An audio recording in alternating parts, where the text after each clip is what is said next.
Well, ladies and gentlemen, thank you very much for coming. It's interesting. We in South Carolina have been through a lot over the years, and just in the last few months, so here we are still in an international pandemic. And also we've had 42 tornadoes this season, which is a record in South Carolina. And also almost a hurricane, Hurricane Bertha, Tropical Storm Bertha, hit our coast and came inland.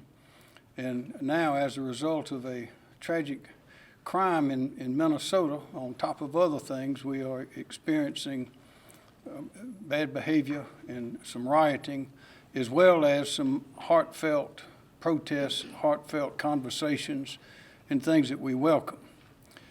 Everyone ought to be angry at what happened in Minneapolis with George Floyd. There's absolutely no excuse for that, as we all know. And we don't want it to happen here. Also, we know that South Carolina is a great place. We have been through many things before, and we've come through all of them very well. We have strong people. It's like a family, and we're very proud of that. South Carolina's been through a lot over the years, from our beginning in 1670, ups and downs, a lot of things, and we are strong people because of it. And we welcome conversation. We welcome protests. We welcome people speaking their mind, exercising their constitutional right in this country of freedom of assembly, freedom of speech, to peaceably assemble and express their concerns. We welcome it, and we learn from it every time. We're better because of it. But also, we do not tolerate lawlessness and violence and the destruction of property and harm to our people. So we are prepared. We are determined to see that things level off here in South Carolina and that we do not experience the tragedies that they've had in other places.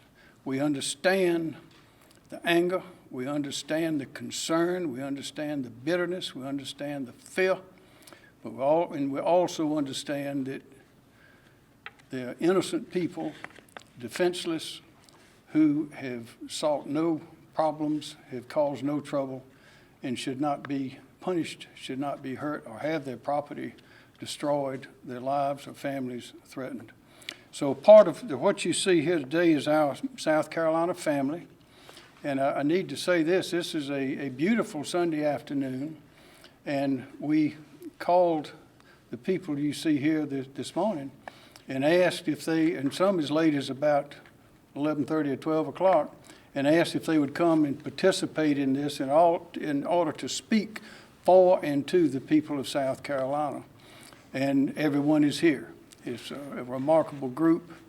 We have outstanding leadership in South Carolina, and their willingness to come together and participate, particularly on such short notice, in such conditions as this, with the virus still there, is quite remarkable. But I'll say, before I ask Senator Scott to speak, I'll say that we are prepared. We're prepared for hurricanes. We're prepared for tornadoes. We prepare for everything. We try to prepare our children for life. That's why we send them to school. We're also prepared to stop violence. And we have the law enforcement establishment in South Carolina is, I think, unique in the country. Everyone knows everyone. Everyone has worked together. They're great relationships. The collaboration, communication, and cooperation is, you've seen it before in hurricanes and things of that nature. And we are highly and well equipped to eliminate or to prevent violence. That is our hope, to prevent violence. Law enforcement all across the state is activated, on alert, and is ready. And I say to any of those who would do damage to our people, who would hurt their cause, who would destroy property, who would incite fear and violence, the law enforcement establishment of South Carolina will deal very sternly with you, very quickly and very sternly. The federal authorities are on alert. The state authorities are on alert. All of the county authorities are on alert. The city authorities are on alert. And we'd be delighted to have peaceful protests anytime, anywhere, but not violence. The National Guard of South Carolina is also on alert and will be available around the state as needed, particularly in Charleston, Columbia, and other places as well. And so let me introduce the people that are here with us today, and then we'll have several, we'll make remarks, and then we'll answer your questions. J.T. McLawhorn, President and CEO of the Columbia Urban League, is here. Ms. Brenda Murphy, President of the South Carolina Conference, NAACP, is here as well. Reverend Bishop Samuel Green, 7th District AME Church, is here. And Reverend Donald Green, Jr., who is the President of the Baptist Education and Missionary Convention of South Carolina, is here as well. Also, Brigadier General David Jenkins, also Major General Van McCarty, both of the National Guard, Sled Chief Mark Keel, Probation Pardon and Parole Director Jerry Adger, DPS Director Rob Woods, and Sheriff Jay Coon from Lexington County, and also Josie McDaniel Burkett and Holly May, who are doing the signing. And before we start, I call on Chaplain Darden to lead us in prayer, please. Chaplain. And Kim Stinson of the Emergency Management Division. Let us pray together. Our Father, we are so humbled today by your presence, by all that you're able to do, even in spite of the unrest and the violence. You're God, and beside you there is no other. So we thank you for this day, a day we've never seen before. You are the God of peace, and your Son is the Prince of Peace. And so today, we pray for peace in our country, in our nation, in our world. Even though the attack may be a hidden foe, but even in this unrest and in this situation, those things that have attacked us and that have come before us have shouted that there are some issues that we've got to address. So today, we thank you for what you're able to do. Give us what we need. Give us the wisdom, but in all of our getting, allow us to get an understanding so that you can be glorified. Violence is not the answer. We understand that rioting is the cry of the unheard. But let us understand that we hear, that you understand, and that you can make the difference. This is our prayer today. Change our hearts and our minds. Bless us in your name, we pray. Amen. Thank you, Chaplain. Senator Tim Scott. Thank you, sir. Governor, thank you for your leadership, and without any question, I am happy to be a South Carolinian. I'd like to say to all of the South Carolinians out there, there was a tragic incident in Minnesota. Let us not allow that to metastasize into tragedies throughout this nation, and specifically here at home. As I watched the video from Minnesota, my heart broke. I felt anger, I felt fear as an African American who enjoys jogging and walking and doing things out in society. I wondered how things had changed. And then I reflected back on what has happened here in South Carolina, thinking about the Walter Scott specific murder just 5 years ago. And I thought to myself, what came out of that? And I remember going around the state, meeting with law enforcement officers and African American leaders with Congressman Trey Gowdy at the time. We had no cameras, just leaders and law enforcement leaders having civil conversations about how to bring our state together. And I will tell you that so much progress can be seen. It is visible today in our state. It's one of the reasons why I have confidence in the law enforcement leaders of this state, because they listened. It's one of the reasons why I have confidence of the leaders and communities of color in this state, because they too listened to each other. If we are going to make significant progress in this state, and we are, it will happen because we all take a step back from how we feel, and we stop, and we listen. Here's what I'm asking you to listen to. First, if you are a protester, a nonviolent protester who is selflessly saying enough is enough, and they want our voices. Through love and peaceful protest, and let's organize for tomorrow. We must recognize that the story on the news now should not overshadow the injustice that happened in Minnesota. Don't let the news cycle tell the wrong story for your protest. Our protest is for injustice. Our protest is against racism. Our protest is against the inequalities that plague our communities. And if we are going to be successful, we are not going to reach that success with violence. So I encourage you to protest, but do it peacefully. Protest. Do not loot and break in other person's property. Protest. Do not fight against one another or protest against the evils of this world with violence as your format. This world has come a long way. There are good law enforcement officers, and there are some law enforcement officers who are not good. There are some good people in this world, and then there are some people in this world who are not good. But we cannot get what we need accomplished when the news cycle is only focused on the burnings, only focused on the looting, and all other matters that does not pertain or even live up to the level of the cause we are out there for. I, too, was hurt when I saw what happened in Minnesota to Charles Ford. But my heart bleeds for Ahmaud Arbery, Sean Reed, Breonna Taylor, and many others across this world and this nation who have lost their lives because of injustice. Injustice in police brutality, injustice in racism, injustice in bigotry, injustice in this land.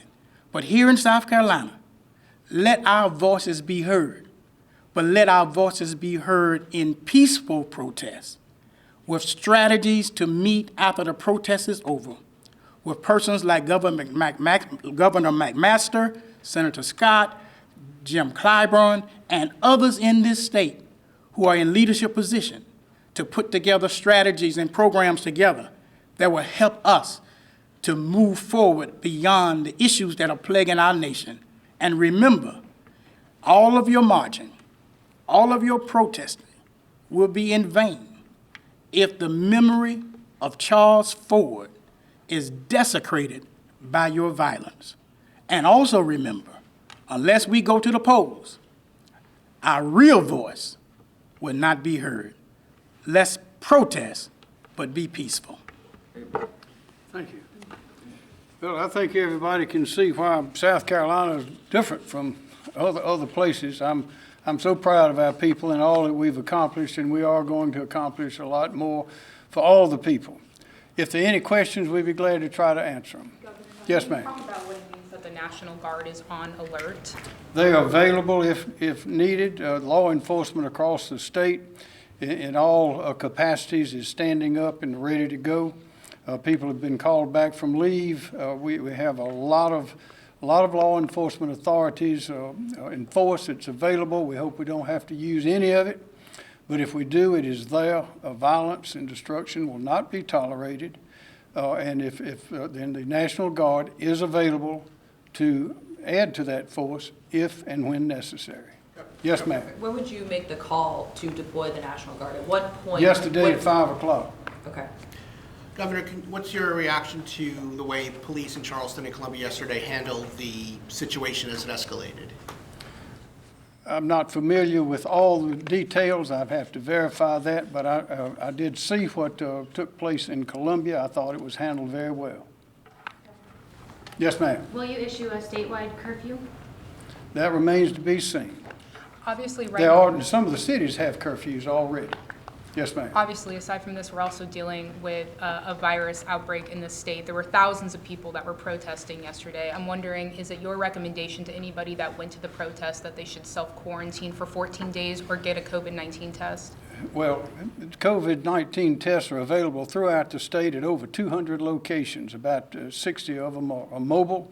You can go to accelerate.sc.com and you can find out where they are if anyone wants a test. There were a lot of people who were wearing masks. There was not a lot of social distancing in a crowd. That, of course, exposes people to danger. We have stated that many times from this place as well as every other health authority in the country, I believe.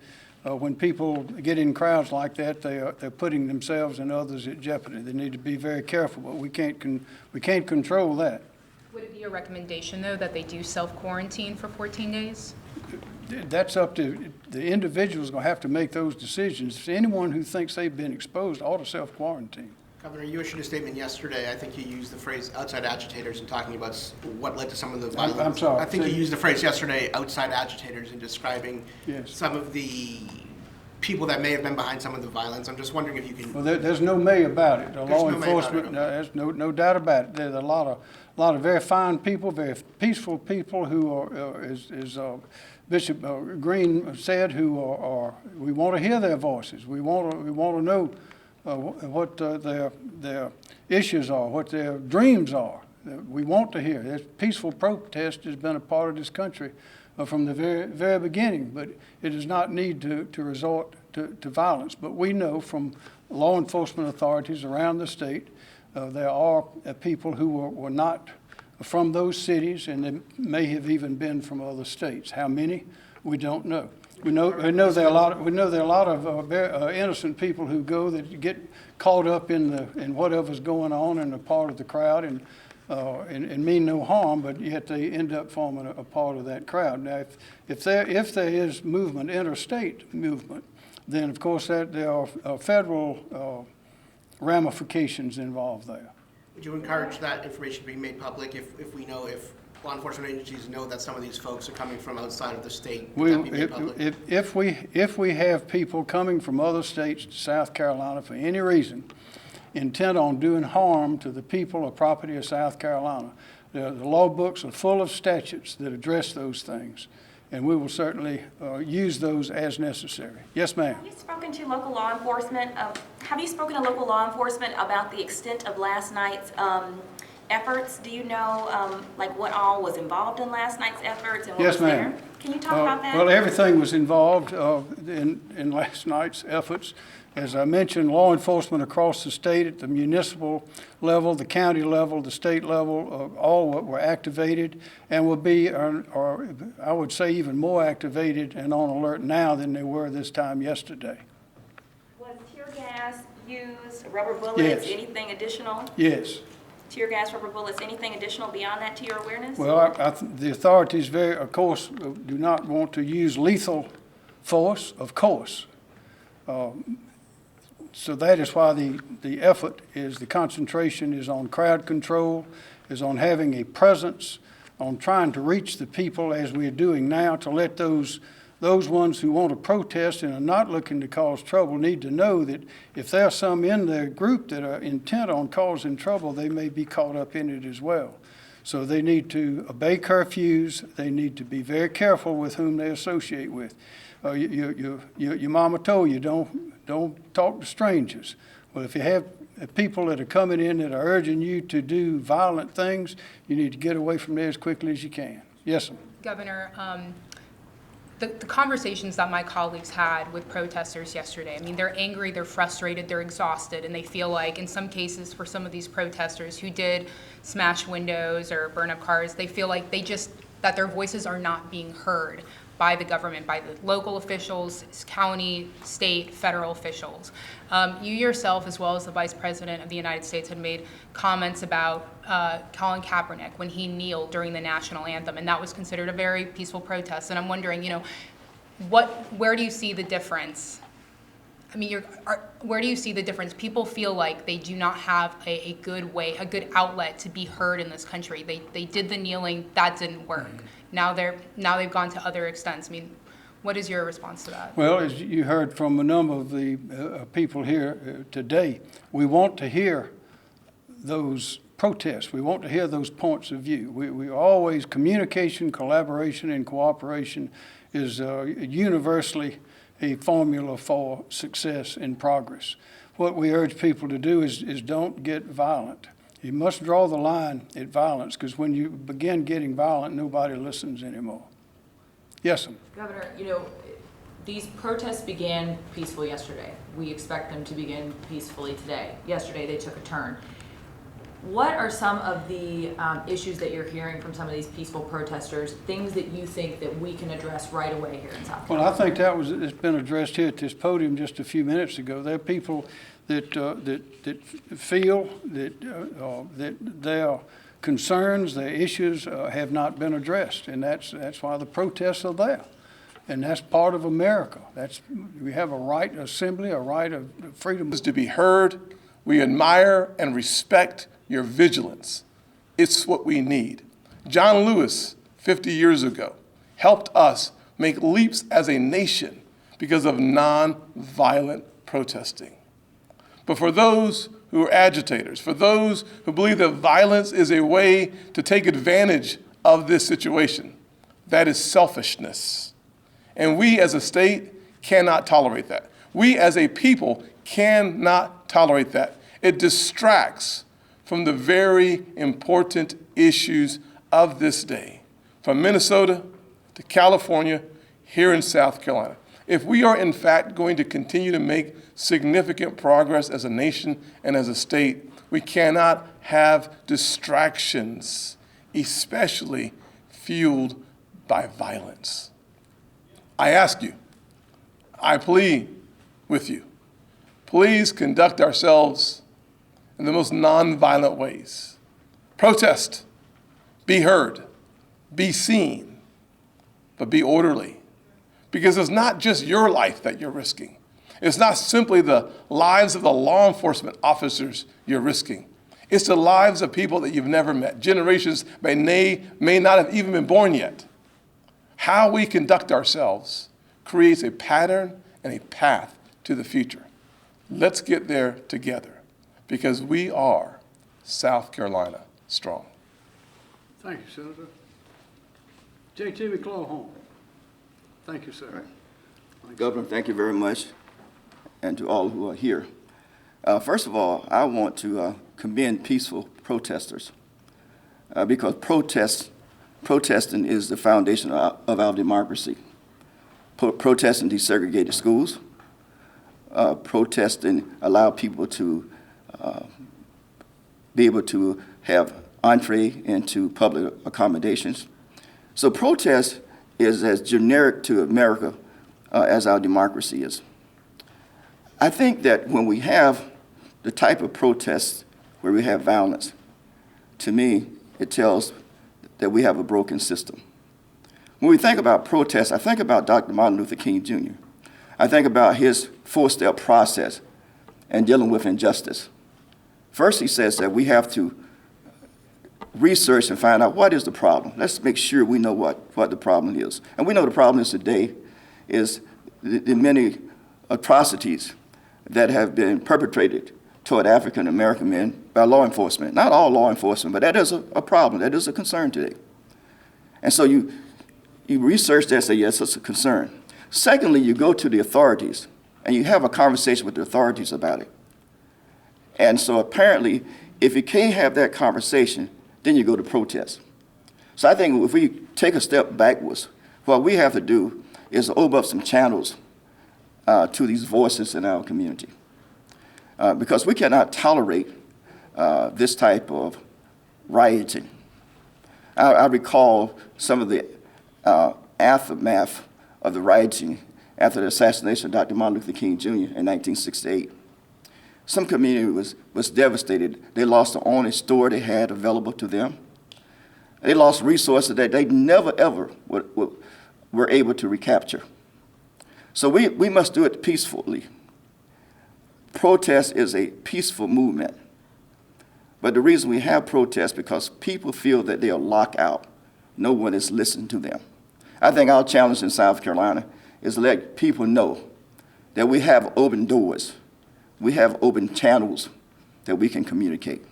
Again, I think it's evident by our governor who assembled us together to reach out to the community. So, Governor, I thank you again. Senator Scott, I thank you for your leadership. And it's my pleasure to introduce the distinguished leader of the South Carolina Conference of the Naacp, Mrs. Brenda Murphy. Thank you, Judge. Good afternoon. I'd like to thank our governor for allowing me the opportunity to be here this afternoon. To Senator Scott, it's good to see you. I'm often in conversation with him via letters. I'm not going to say much today other than we've got to engage our young people. They need to be involved. We need to listen to them. A lot has gone on. We're not just talking about George Floyd. We're talking about the incidents that have happened in Kentucky, Texas, Georgia, and New York. I can go, there are a number of incidents have occurred.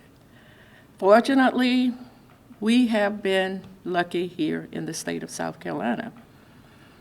I do want to say that I appreciate the relationship that the NAACP has with SLED, I can say that, with the Columbia Police Department and our Sheriff Department. I say that because I feel that they are willing to engage. Is there a need to continue to engage more?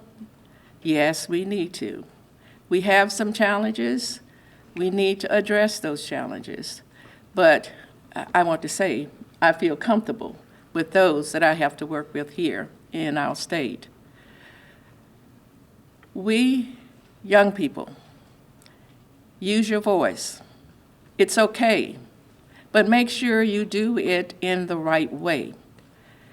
State what your needs are, what your challenges are, but to be destructive and destroy property and riot is not the right way.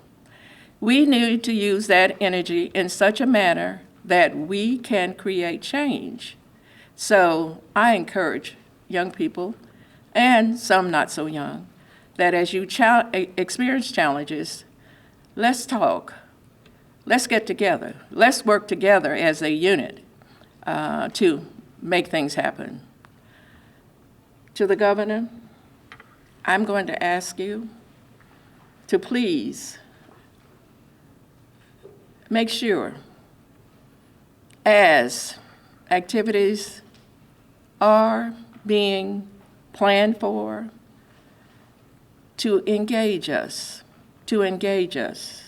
I'm going to ask our policemen in all areas to please engage us, because that's how we are going to be able to resolve issues and problems.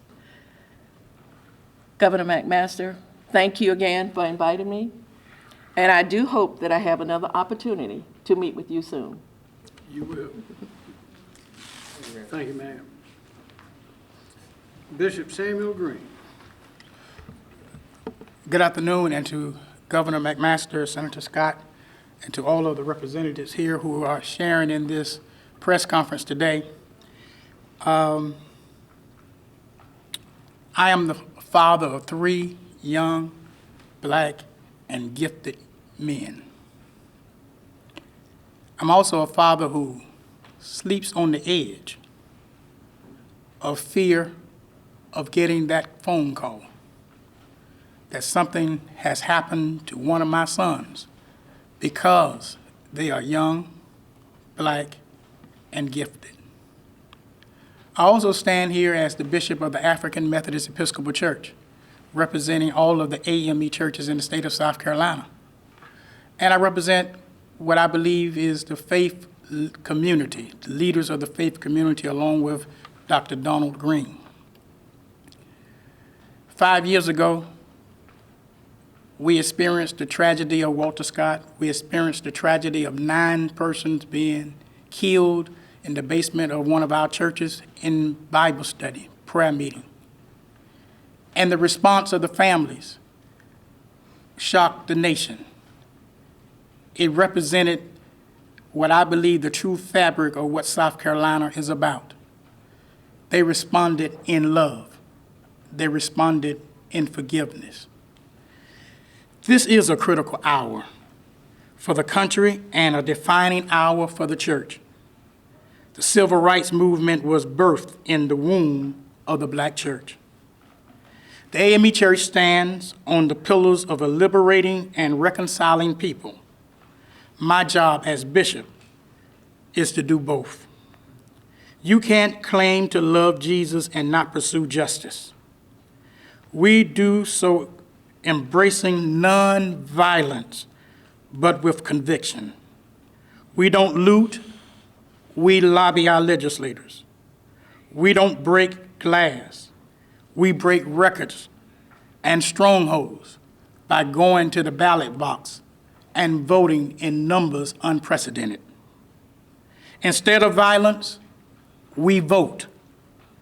This love stands up for Black lives, for the oppressed, and reconstructs the world that shall be. We can be radical and responsible at the same time. Let's turn the world upside down, yes. Of speech, and we treasure that. We had a revolution against England because of that, and we established those rights and wrote them down, put them in the Constitution, and they're still there, they're important. So we want to hear from people, but violence muddles the message, it changes the subject, and ends up, I believe, in doing more harm than good.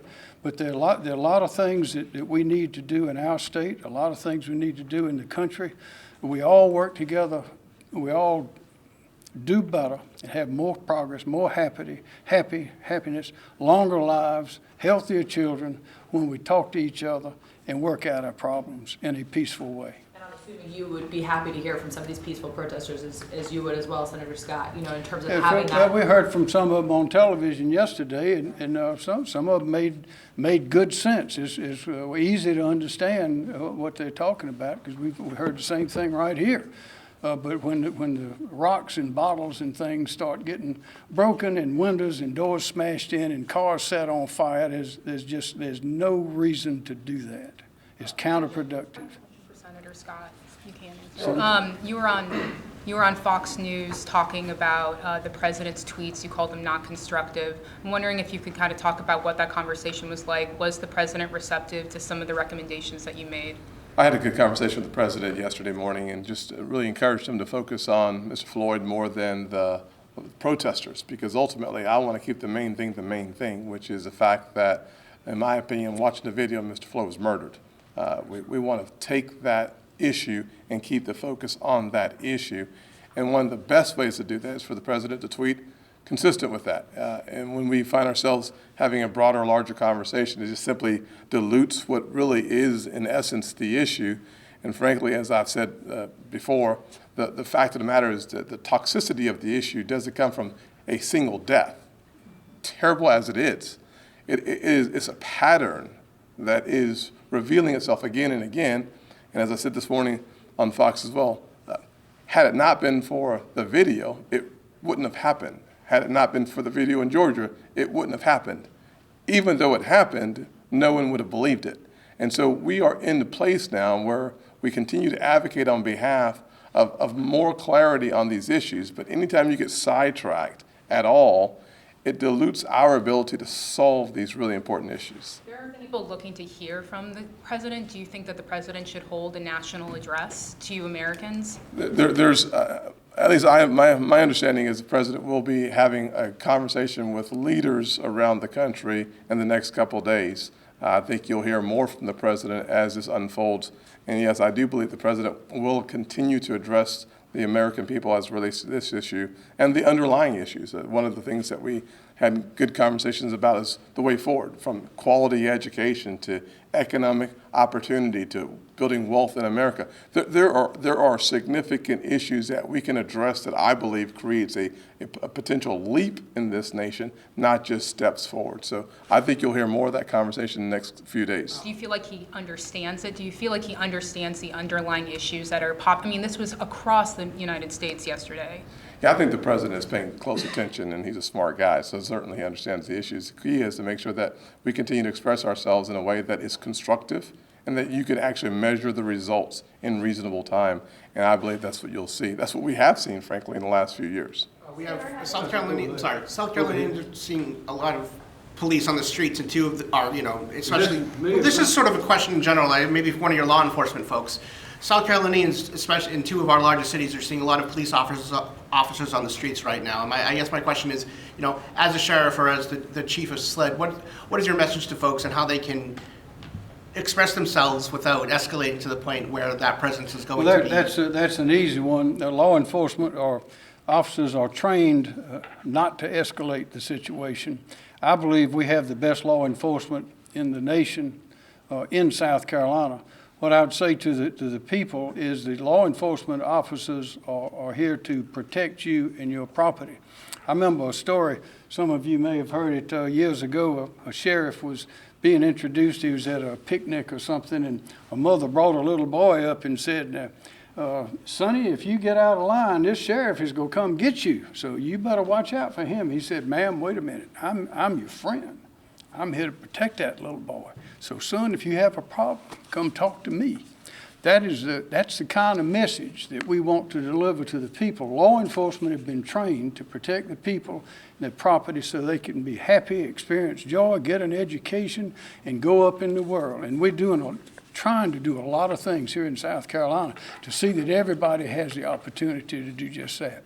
Yes, ma'am. Just to build off of that a little bit, we have reporters out at the State House right now who are talking about a stepped up, SLED presence. We have CPD out there as well. I can't hear you. Say it again, please. So we have reporters out there at the State House already who are talking about a stepped up SLED presence, a stepped up Columbia Police presence from what they saw at the beginning of yesterday. So I'm curious, what has changed in your advisement to, Sheriff Kuhn, to Sheriff Lott, to Chief Keel in terms of, the way to respond to some of these protesters today? Has there been any change in what you've told them? No, ma'am. They are fully capable and trained and authorized to take whatever steps are necessary to protect the people and property of the state of South Carolina.